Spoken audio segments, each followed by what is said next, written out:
welcome back to my channel. Even though it's only been a day, I feel like it has been like a couple of months since I did a discourse.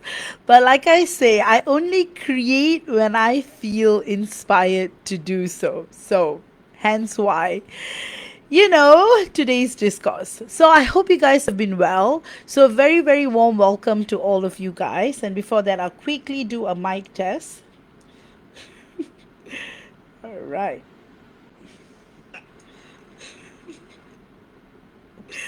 All right. Okay. I think I can be heard loud and clear. All right. So, as I was saying, again, this topic is inspired by one of your comments. So, again, a very, very warm welcome to all of you, and I hope you guys have been doing well. And lately, today is like the last day of September. And this month has been a very interesting month with two major eclipses, and you might feel like this month has been equivalent to like a year. That's how many changes we have experienced all at once. So, with that, again, like as the topic speaks for itself, what happens to our divine masculine when we exchange codes? All right, so this topic is a really, really, really important one. This one is really important, because it brings out a conversation, and it's inspired by a question from one of you in the comments that honestly deserves a full teaching. So, if you have ever wondered when I'm stabilizing, awakening, and receiving codes, what happens to my beloved divine masculine? And we have all been there before, right? We have all wondered about this. We have all wondered, does he feel the same? Like especially after receiving a huge download, we wonder, you know, oops, we wonder all this, right? Does our divine masculine get those codes? Does he change? Or is it just me evolving while he still stays the same? Then stay with me because we're going deep, deep, deep, deep, deep today. So let's start at the beginning. All right. On the Monadic Twin Flame journey, the kind that is soul splitting, multidimensional, and mission based, there's this powerful thing that happens between us, the divine feminine, and our beloved divine masculine.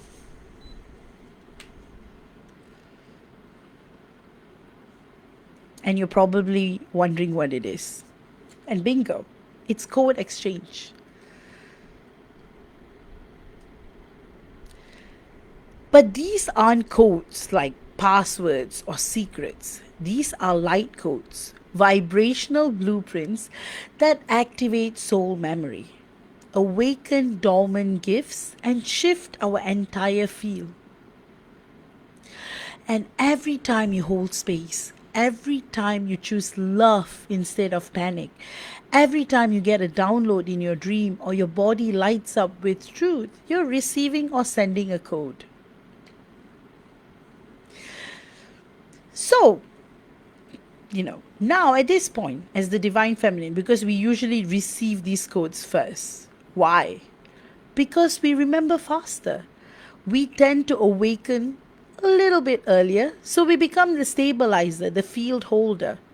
We can consider ourselves to be like the lighthouse, in a way, right? So, let's break it down, right? What happens to you when you receive codes? It's such a crucial part of the journey, and you're probably like wondering what happens. So, I wanted to delve a bit deeper here. You might start feeling morally clearer. You might start feeling like the clarity that you have been lacking for a long period of time, that is shifting.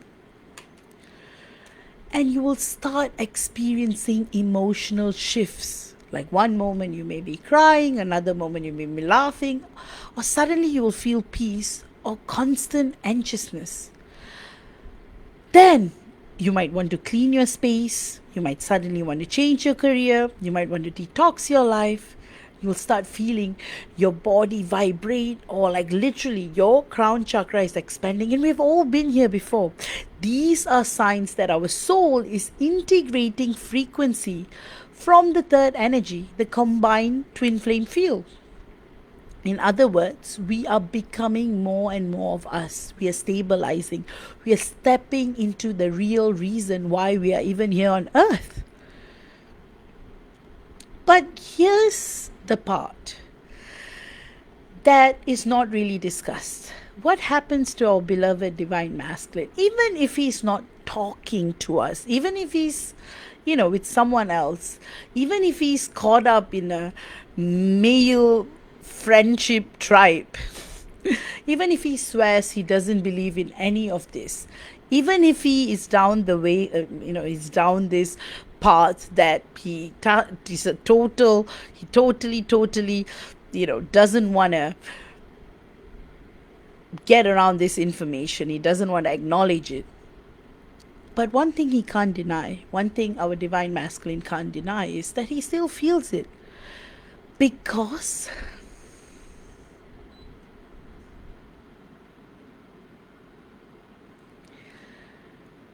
the field doesn't lie.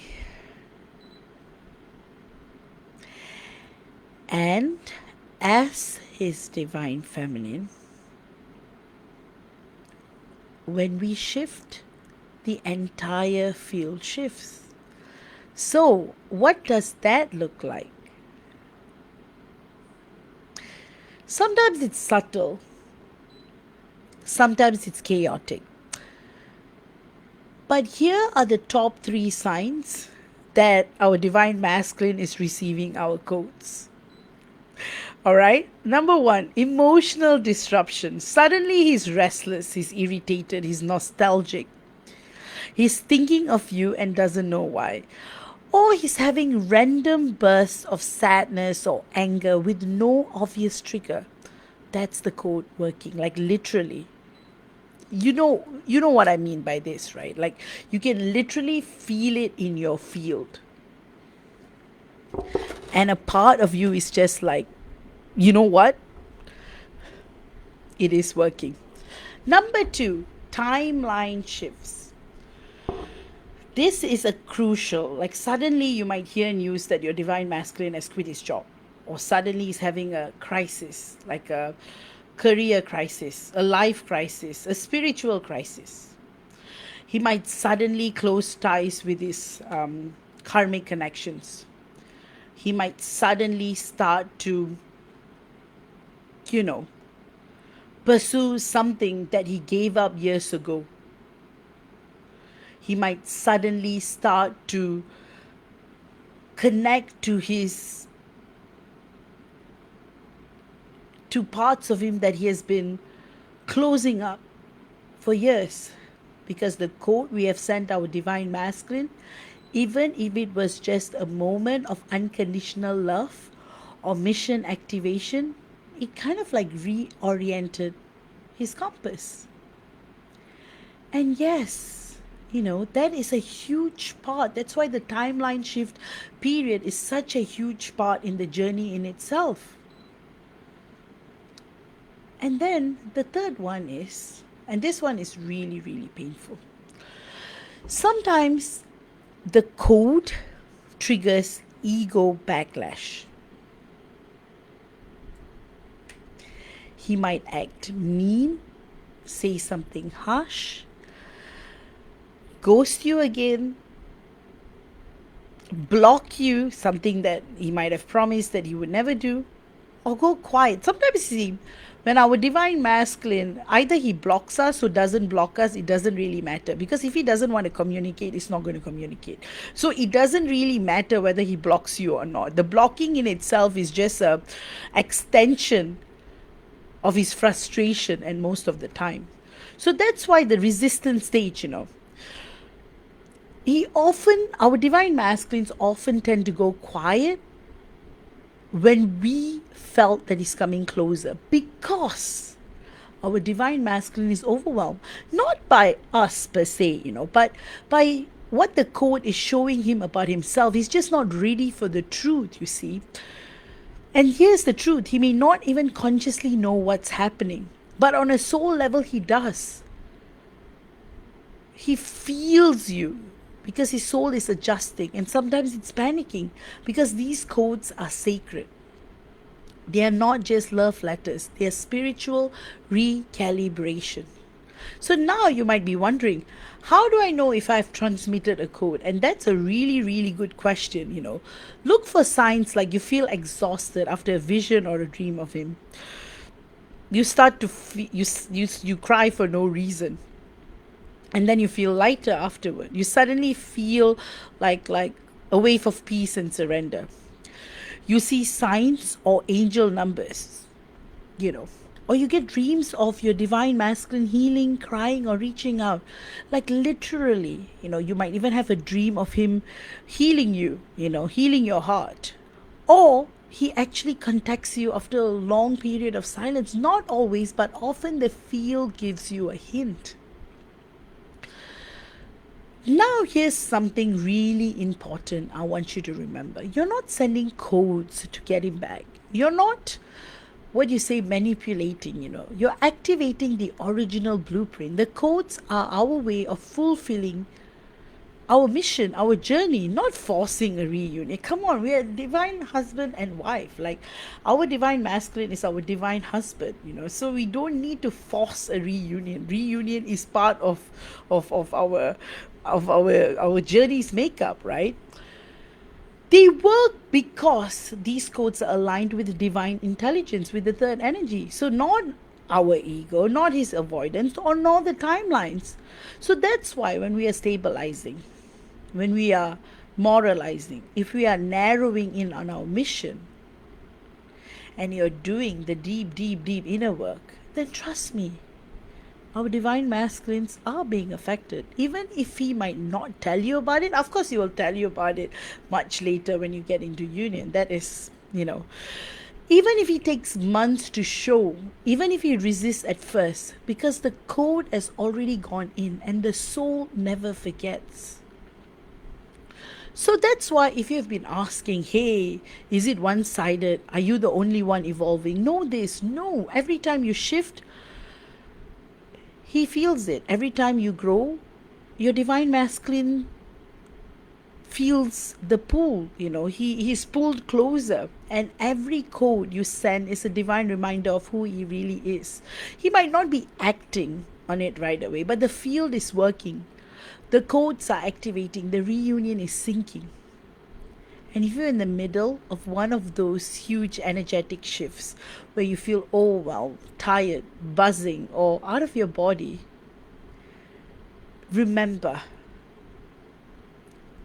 this is all a normal part of the journey. All right?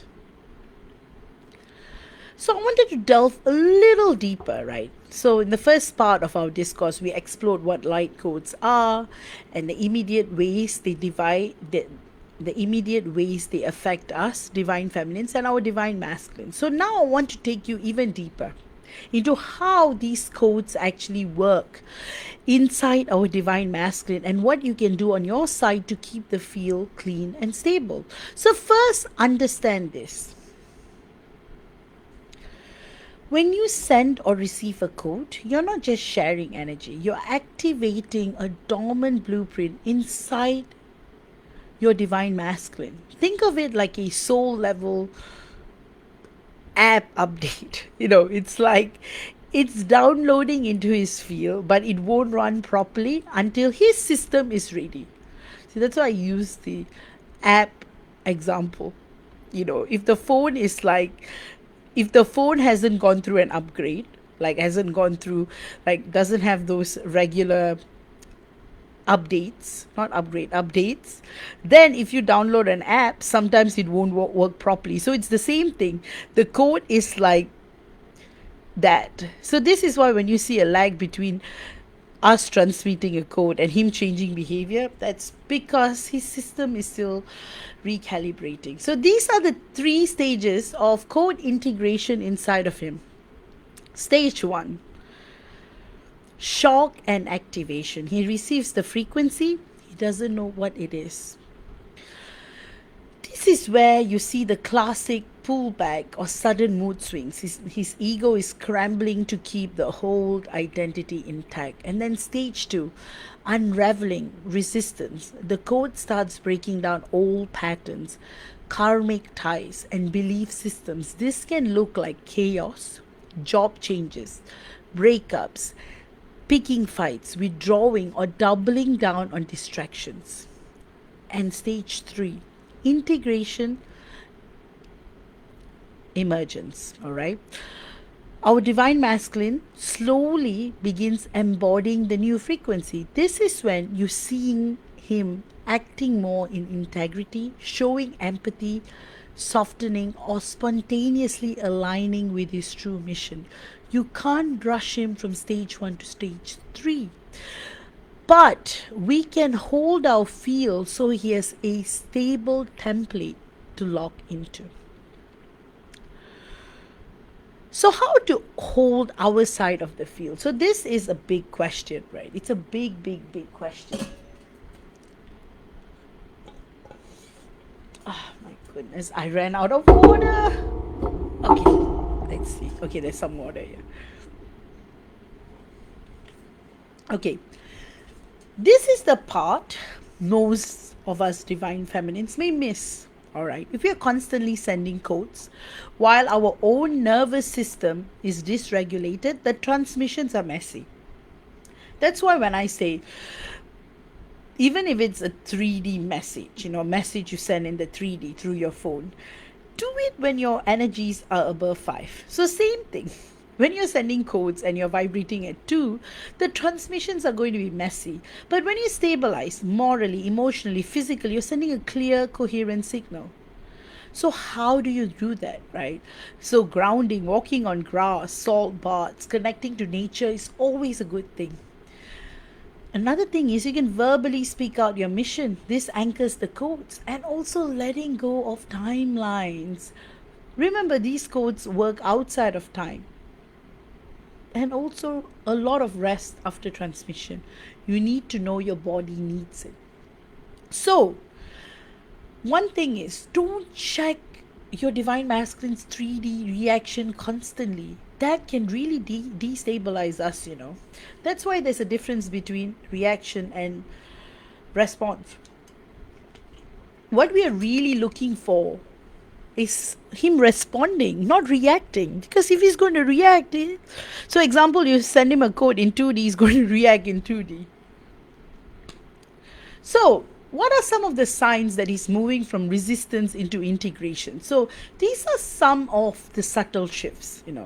He stops projecting so much. He doesn't behave like, he doesn't, how do I put it, like he doesn't overreact. He stops projecting as much. He starts mirroring our integrity. He makes decisions that actually free him, not bind him. And you feel more neutral, less triggered by his choices. And these are the clues that the code landed and is now running. So when you embody a frequency, the field automatically transmits it to your divine masculine. So this is the sacred secret. We don't send codes to our divine masculine, we embody them. So it's like I mentioned earlier, it's a state of being. So the real question is never how do I make him feel this code. It's how do I embody this code so deeply that the field takes care of the rest. So that's what I want you to take away from this second part of our discourse. When you're growing, he must be affected. Our divine masculine, is affected. But the pace, the expression, the 3D timing, that's between him and his higher self and his multidimensional self. Our job is to hold, embody, and stabilize. The codes do the rest. So we got to trust the codes, right? So that's why if you are, that's the reason why sometimes you got to let go of the control part, So now we are going to go into something that is not really talked about much, or not discussed clearly: the timing of code exchanges and how to know when a cycle is complete. So, first, you need to understand code exchanges happen in cycles, not random bursts. They are often synced with, they can be synced, I don't want to say often synced with, they can be synced with astrological portals, eclipses, retrogrades, lion gate, all the equinoxes, anything, astrologically. Number two, our personal growth milestones, big surrender moment, a career shift, a breakthrough, something. It can also be synced with his karmic milestones, like ending a relationship, moving to another country, uh, moving to another place of residence, confronting a family pattern, going back to his family and trying to release patterns that has been affecting him. These are all not random bursts. Code exchanges happen in cycles. So that's what I'm saying. You see, these events are linked. So the three phases of a code exchange cycle: phase one, the build up. You would feel heightened connection, um, increase dreams of your divine masculine, more synchronicities, maybe even physical sensation. Your nervous system may feel like it's charging. Phase two, the transmission. This is the big moment. Sometimes, you know, during meditation, or you're doing something that you're very passionate about, then, or sometimes in a dream, sometimes after a difficult 3D conversation, you'll feel a release, a surge, a wave of light moving through you. So that's the second phase of the code exchange cycle. And the third phase is integration and silence. After the transmission, things can go quiet, all right? You might feel empty, tired, or neutral. Our divine masculine might pull back or act erratic. Very normal. It's what I would, with humor, call it the digestion phase.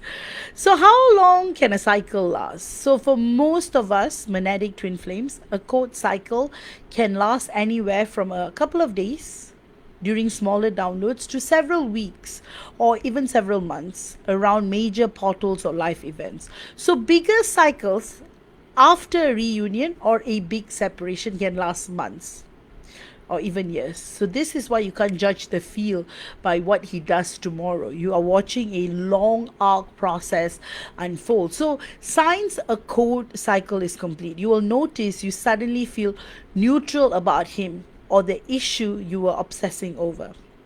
You may start feeling like your sleep cycles are much more in alignment. You either sleep deeply or wake up lighter, or sometimes, something to do with your sleep, some changes, but somehow it will kind of like stabilize. The same trigger no longer activates you or triggers you. New opportunities or people show up in your life. Either your divine masculine will contact you, or you will sense his energy stabilizing. This is the field's way of saying transmission complete, prepare for the next one. So how to support yourself during and after a cycle? Grounding. More time in nature, water, forests, gardens. Literally, gardening is grounding. Number two, journaling. Write down dreams, signs, and feelings. Detach.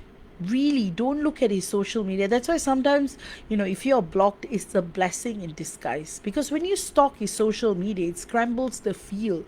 And he always knows. That's the truth. You may think he doesn't know, but he knows. It's energies. Energies don't lie. This stage. Rest. Treat yourself like you've just ran an energetic marathon, and then celebrate. Acknowledge that you're doing sacred work even if you can't see the results yet. These practices help our body and nervous system stay strong so we don't burn out between cycles. So the timing, if you're in the middle of a cycle and nothing seems to be happening in the 3D, remember codes operate outside of linear time. And I've mentioned this much earlier in our discourse. So when we transmit So, example, what we transmit today can land in our divine masculine's field tomorrow, or next week, or 3 months from now when he hits the right unlock moment. This is why the mantra, the affirmation is always transmit, embody, detach. Let the field do the work. So if you have just gone through a big download, or you're sensing that something just shifted, trust that the silence isn't emptiness. It's integration, it's sacred timing, and it's always moving you both closer to your original blueprint. And if you have noticed specific timing patterns, you know, you know that you are recognizing them more and more, and the field is very intelligent. So, and in this part of our discourse, we're going to look into why some code exchanges feel like pure bliss, while others feel like heartbreak, exhaustion, or even collapse. And how can you stay steady and through the heavy ones especially? So, why some codes feel blissful? Light codes are not all the same. Some codes carry reunion memories, high dimensional love, mission activations, reassurance of your connection. When you're ready for them, these codes feel like a wave of warmth coming in, a download of inspiration, a rush of love through your whole body, deep calm and clarity. This is your system saying, yes, the frequency matches my nervous system right now. Integration is smooth. So, why do some codes feel heavy? Other codes are not bad, they are just denser. They may carry karmic clearing, ancestral patterns, deep grief or shame, soul contracts ending. And when these arrive, you might feel sadness or anger with no obvious cause, exhaustion or sleep disruptions, old wounds resurfacing, temporary distance from your divine masculine. This is your system doing shadow alchemy, dissolving lower patterns so you can hold higher frequency later. It's like muscle soreness after a good workout, painful but productive. So, how to handle heavy codes without collapsing? Number one, ground more than usual. Like I keep saying, right? Nature, salt baths, lemon baths, anything that calms your nervous system. We all have our own ways, right? Like literally, like even gardening is grounding. Even like walking on the grass is grounding, walking on the sand in a beach is ground. Like so many ways, all right? Name what you're feeling, like speak it out loud. Like this is not rejection, this is clearing. Naming breaks the trance. Pause output, don't overgive, don't oversend messages, let the field stabilize. When we try to oversend or over explain, it really destabilizes the field. Number four, rest and nourish, eat grounding foods, sleep, reduce screen time, let the field stabilize again. All right, reduce screen time because our body is processing high voltage. Number five, anchor with supportive practices, musics that align with you, having direct conversations with God, talking to your inner teacher, talking to your higher self, mantras, movement, dance, art, creativity, not to escape but to help your body integrate through higher vibrational activities. All right. So, what happens to our divine masculine during heavy codes? When you're going through a heavy code cycle, our divine masculine also is going through that. Even if it looks like silence or chaos on his side, he might appear to retreat further, lash out, or project, suddenly make dramatic changes.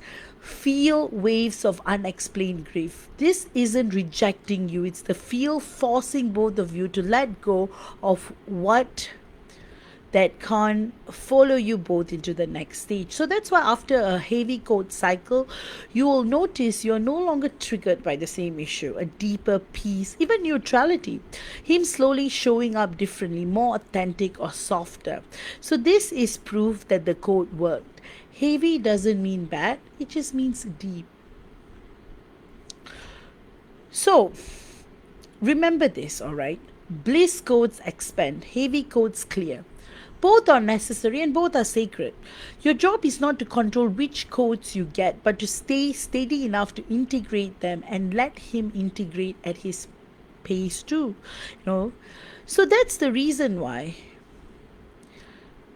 you really, really, really got to honor that, right? So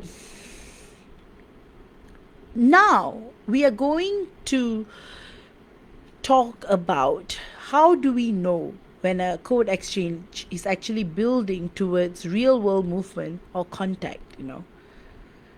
And how do you stay neutral when it unfolds? So, first, understand this, all right? Not every code exchange is meant to lead to immediate 3D contact. Some codes are purely for internal alignment. But there are patterns that signal. There are patterns that signal when transmissions is syncing up with our divine masculine's next physical step. So, signs a code exchange is building toward physical movement. Double feedback loop. I want to call it the double feedback loop.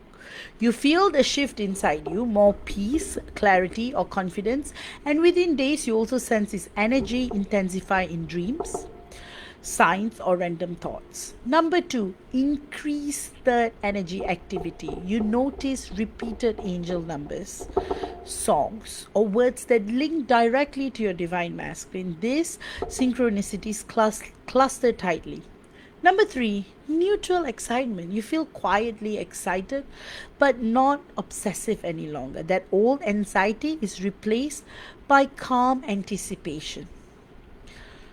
Number four, like sudden practical nudges. You find yourself in places or situations where contact could happen naturally, events, mutual friends, mutual connections, or locations connected to him. And finally, dream contact. And this time, dream contact, which is very specific, you know, your dreams of him become clearer, more conversational, or shows a scenario of actual meeting, not just vague memories. These are your field's way of saying something's aligning, stay grounded. So, the lag between energy and physicality. Even with all these signs, remember, there is usually a lag between energetic readiness and physical manifestation, sometimes a few days, sometimes weeks, sometimes months. The point isn't to predict the exact date, it's to recognize that you are in the pre phase and hold your field steady, you know. So, how to stay neutral when it unfolds? So, these are some steps to consider. You know, observe. I always say state of watchfulness. You know, the state of watchfulness. Don't chase. Notice signs, but don't interrupt them as promises. Hold them lightly. Anchor into mission. Stay focused on your purpose, work, service. This keeps your field coherent. Prepare your nervous system. Breathe, ground, be calm, you know. And that's when our divine masculine contacts us, you'll be ready without panic or overgiving or overdoing or repeating how you had been previously, because if we keep doing the same thing, he's going to react the same way. Like example, you know, if we are like love bombers and then he doesn't see you for 3 years and you continue that love bombing, then he's going to retreat. He's not going to. You got to show him something different, but it cannot be through performing. See that? That's why I keep doing these courses explaining performing and acting with alignment. All right? Not acting with alignment. What I mean is being in a state of alignment, you know. So performing is when you're trying to be like, oh, if I do this, and then I'll get a different reaction. But you see, energies don't lie. Our divine masculines can feel that. So example, you are like trying to stay neutral, you're trying, that is performing. What happens naturally is aligning. All right, so please just pay attention to the difference. So detach from outcome. Remind yourself physical contact is an effect, not your goal. Your goal is inner union and embodiment. So at this stage you may be wondering, what is our divine masculine experiencing at this stage? So during this pre-contact phase, he's usually feeling very restless or compelled to reach out. So example, you know, he just had a big misunderstanding or argument with you. He may want to like unblock you, or he may want to like apologize, or he may want to just, because there's a part of him like running on guilt, right? Like, why did he act the way he's acting? So the pre-contact phase is like feeling restless or compelled to like reach out, checking your energy from afar. Like, so if you're still in that, you know, unstable performance energy, that's when he receives. He doesn't even want to reach out again. He doesn't want to unblock. making small steps through authenticity in his own life. So he might start changing, tweaking certain things in his own life, because he's being nudged by his soul through dreams or synchronicities involving you. So he may not fully understand why, but our divine masculine system is lining up with ours always. So I wanted to talk about the soft landing principle. When physical movement starts building, our neutrality becomes the soft landing pad for our divine masculine. So if we are calm, receptive, and non-reactive, the contact can unfold naturally without a push-pull dynamic. Think of it as I've already anchored the frequency and he's walking into the field I've stabilized. I don't need to control it. It's like I have mended my garden and now it's blossoming on its own and the butterflies will return. You see the analogy that I'm coming up with, right? So that's why recognizing signs of imminent movement is not about guessing dates. It's about sensing when your field is aligned and when our divine masculine is being magnetized. So when we are calm, embodied, and on mission, contact becomes a natural outcome rather than a test. So that's why please stay neutral, stay steady, let the codes do the work. All right. So the final part, all right, is when we are finally in physical contact or stable union, how do we work with codes together so that the field keeps evolving instead of backsliding? All right. So this is a very important part. And that's why I kept the best for the last, right? Just kidding. Every part is important.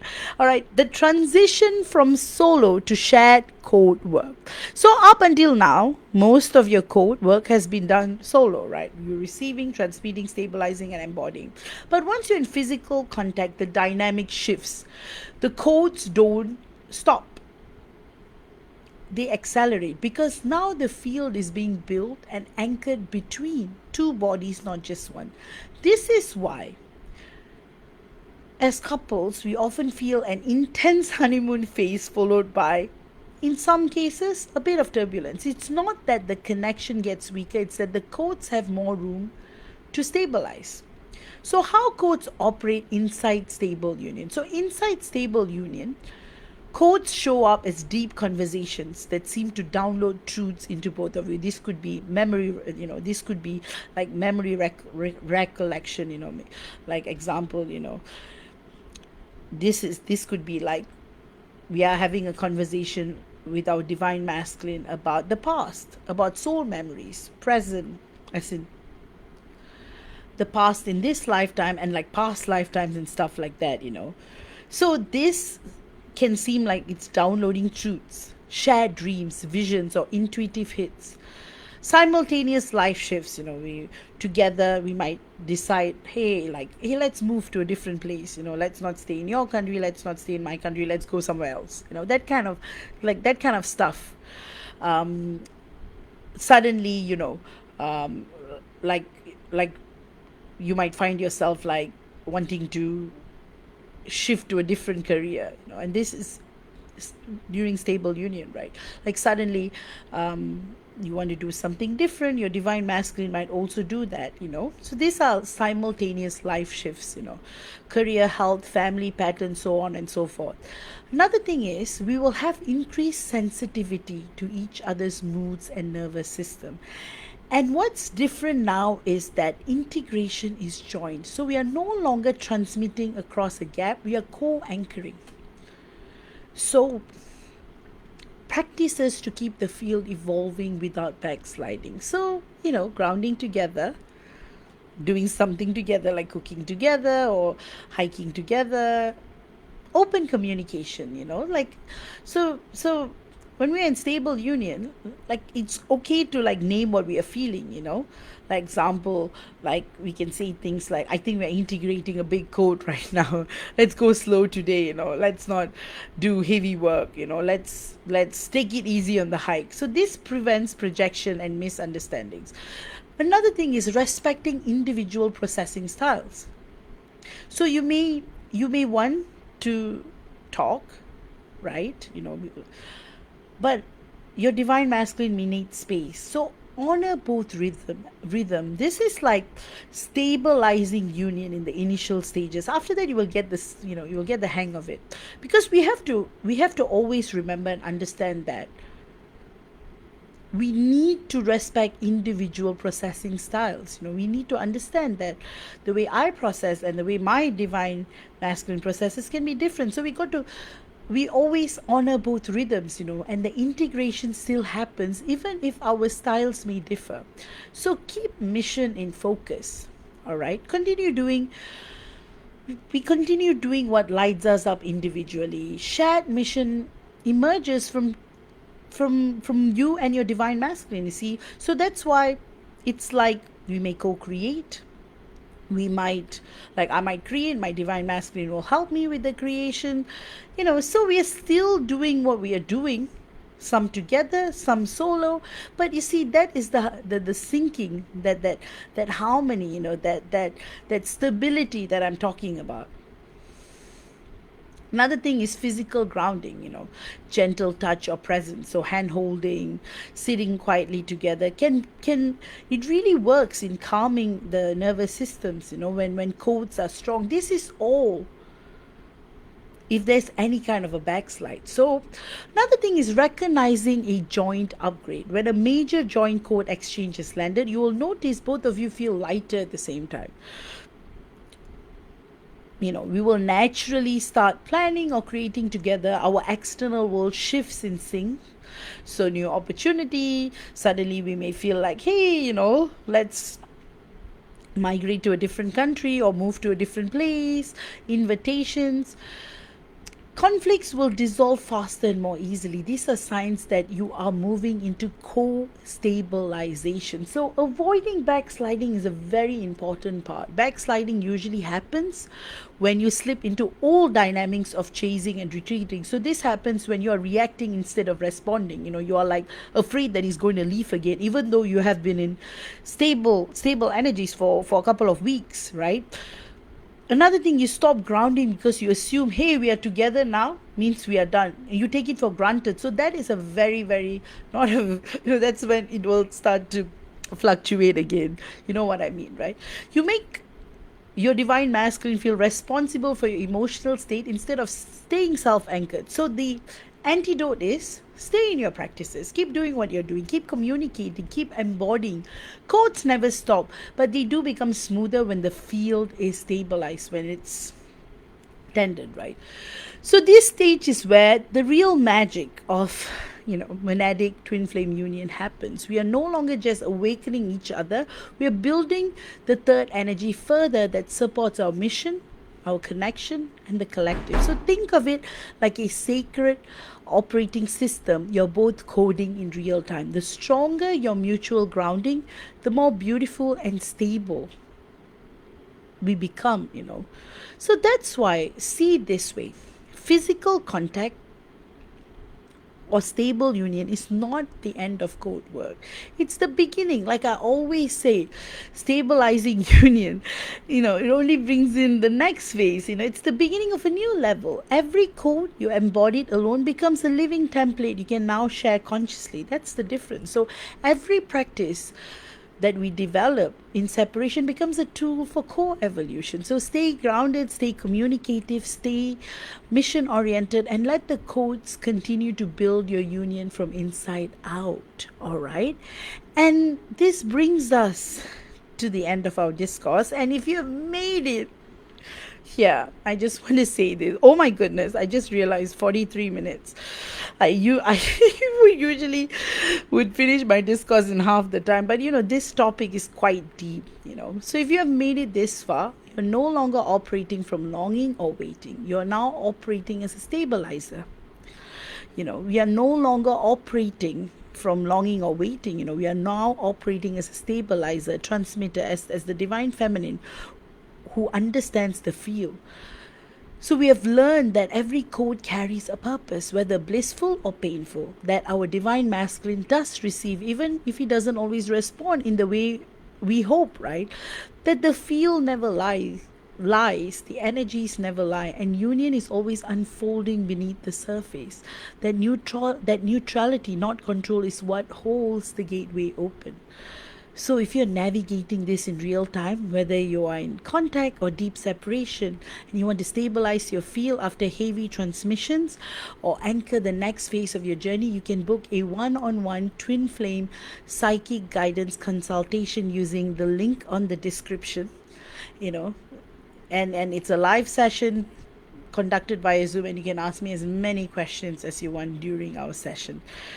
So again, whether you're in, so again, you want to stabilize your field after heavy transmission. You can also book in the third energy activation for twin flames, which is also in the link below. And again, I've got other healings and activations that's on my website. Do check them out. And soul realignment, I would highly recommend. And again, I've introduced a few other healings as well, so do check them out. Again, in terms of always follow what your soul guides you to. I literally have clients always telling me like certain healings, activations speak to them directly. So again, if you want me to talk about something in the twin flame journey that you need more clarity on, you can always leave it in the comments. I read all the comments, and again, this teaching came alive through your voice and your journey. Like one of you kind of asked me to do a discourse on this, and again, you see, that's the beautiful thing, right? Our journeys intertwine in this way. Even though all our journeys are very unique as monadic twin flames, there are certain parts of our journey that can just inspire one another. So remember, our journey is always very unique. So always remember, the teacher within you is always there to guide you. So always remember, external teachers like me are meant to inspire the internal teacher within you. Have direct conversations with God. Always seek guidance from your higher self, and you will be all right. So remember, union is not a miracle, it's a vibration. And when you understand how the codes move, you stop chasing union and you become the union. So again, I'll see you all again in the next video. Love you all and take care, and bye-bye.